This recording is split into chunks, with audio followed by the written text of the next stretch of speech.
श्री शिवाय नमस्तुभ्यं। कार्तिक पूर्णिमा पूजा विधि। सुबह ब्रह्म मुहूर्त में उठकर स्नान करने के बाद सूर्य को जल अर्पित जरूर करें। संभव हो तो स्नान गंगा, यमुना या किसी भी पवित्र नदियों में करें। सूर्य को जल देने के लिए तांबे के लोटे में जल से लेकर उसमें लाल गुड़, फूल और चावल मिला लें। इस दिन घर के मुख्य द्वार को आम के पत्तों से सजाएं और शाम को सरसों का तेल, काले तिल और काले वस्त्र आदि गरीब या जरूरतमंद को अवश्य दान करें। इस दिन तुलसी पूजा और दीपक जलाकर तुलसी के स्रोत का पाठ करें।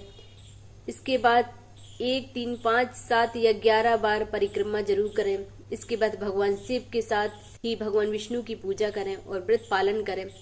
ये कार्तिक पूर्णिमा व्रत कथा के अनुसार तारकासुर नाम का एक राक्षस था। उसके 3 पुत्र थे, तारकक्ष, कमलाक्ष और विद्युतमाली। भगवान शिव के बड़े पुत्र कार्तिक ने तारकासुर का वध किया। अपने पिता की हत्या की खबर सुन तीनों पुत्र बहुत दुखी हुए। तीनों ने मिलकर ब्रह्मा जी से वरदान मांगने के लिए घोर तपस्या की। ब्रह्मा जी तीनों की तपस्या से प्रसन्न हुए और बोले कि मांगो, क्या वरदान मांगना चाहते हो। तीनों ने ब्रह्मा जी से अमर होने का वरदान मांगा, लेकिन ब्रह्मा ने उन्हें उनके अलावा कोई दूसरा वरदान मांगने को कहा। इसके बाद तीनों ने किसी दूसरे वरदान के बारे में सोचा और इस बार ब्रह्मा जी से 3 अलग अलग नगरों का निर्माण करने के लिए कहा, इसमें सभी बैठकर सारी पृथ्वी और आकाश में घूमा जा सके। 1000 साल बाद जब हम मिले और हम तीनों के नगर मिलकर एक हो जाएं और जो देवता तीनों नगरों को एक ही बाण से नष्ट करने की क्षमता रखता हो, वह हमारी मृत्यु का कारण हो। ब्रह्मा जी ने उन्हें ये वरदान दे दिया। तीनों वरदान पाकर बहुत खुश हुए। ब्रह्मा जी के कहने पर मय दानव ने उनके लिए 3 नगरों का निर्माण किया। तारकक्ष के लिए सोने का, कमला के लिए चांदी का और विद्युतमाली के लिए लोहे का नगर बनवाया गया।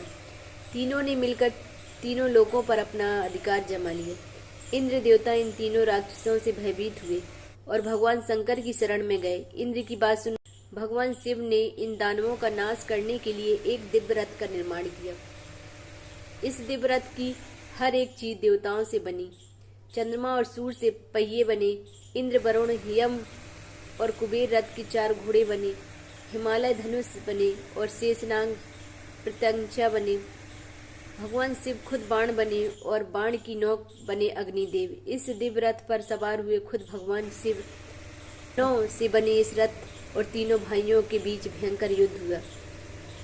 ज्यों ही ये तीनों रथ एक सीध में आए, भगवान शिव ने बाण छोड़ दिया, तीनों का नाश कर दिया। इसी वध के कारण भगवान शिव को त्रिपुरारी कहा जाने लगा।